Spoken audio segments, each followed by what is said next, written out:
Welcome back to SkywayTj, guys, and another episode of Today I Watched. Oh, I'm super excited for this one. This is my series in 2021, where I watch a movie every single weekday, hop in here right afterwards, give you guys my first thoughts, impressions, and a little bit of a review of said movie. If you like what you're about to see, guys, please drop that like, subscribe for more. I make videos every single week. And without further ado, let's roll the intro. God, I'm excited.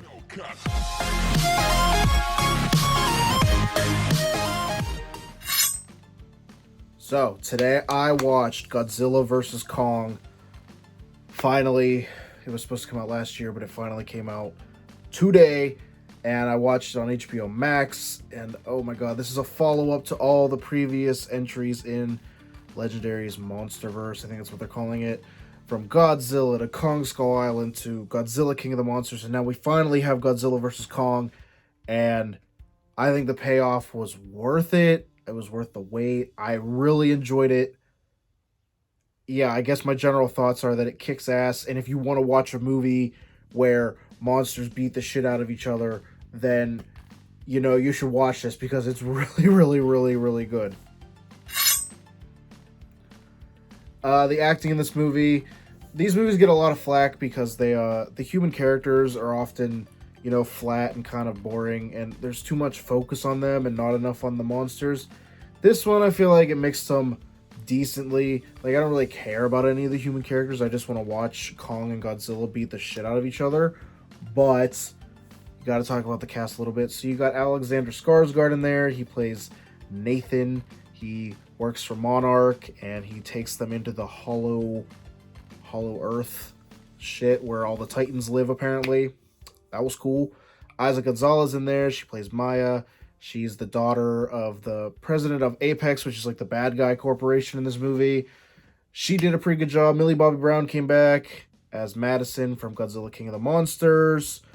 Who else is in there? You got Julian Dennison in there from Deadpool 2. You got Brian Tyree Henry. He did a pretty good job playing a like conspiracy theorist. You got Rebecca Hall in there, who she's working very closely with Kong and has adopted a deaf child that from the tribe that lived on Skull Island. She's the last of her kind, and she has a special connection with Kong. Everyone in this movie kicks ass. Like, even the human characters have their moments where I was like, yeah, that's pretty cool. It's a good movie. It's a good time. Great acting. So, there will be spoilers ahead. I want to talk about the plot, so if you don't want spoilers, leave. I know not a lot of people watch these, but, you know, spoiler alert. So basically, it's been 5 years since Godzilla King of the Monsters, and things have been relatively peaceful. Godzilla and King Kong are like the only Titans like still around on Earth. I guess the rest of them just kind of went away, and that's discovered throughout the movie. But Godzilla attacks an Apex lab one day, which is, they're similar to Monarch. They want to achieve peace with the Titans or whatever, but Apex doesn't exactly agree with Monarch. Basically, they're evil. Yeah, so Godzilla attacks his base. No one really knows why. So then they want to take Kong from Skull Island, and they want him to lead them to the Hollow Point so they can discover some energy to help them stabilize Godzilla so they have a fighting chance or whatever. And then, you know, while they're transporting Kong, Godzilla comes and he attacks them, because I guess Godzilla and Kong have some ancient-ass beef. I guess their families, like, from millennium ago, just kept fighting and fighting. So yeah, they're the two big boys, and there can only be one alpha, so they fight a little bit. Godzilla goes away. They take Kong, finally, to this Antarctic thing. He leads them through the Hollow Point, and they find this whole other world where the Titans reside now. And then Kong discovers his axe that has like a Godzilla spike in it as the stabby part. And then Godzilla rolls up to Hong Kong, and he's like, yo, there's too much energy coming from here, because he detects the Hollow Point shit. So he blasts a hole in the ground. Kong jumps out of there. They fight in Hong Kong, which is the best part of the movie, watching these two big boys have another fight.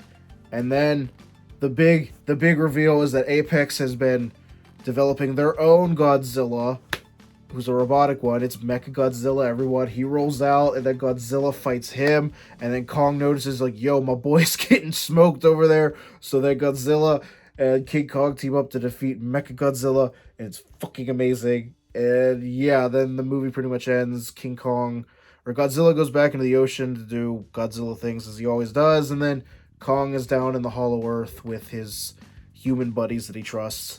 That's the end of the movie.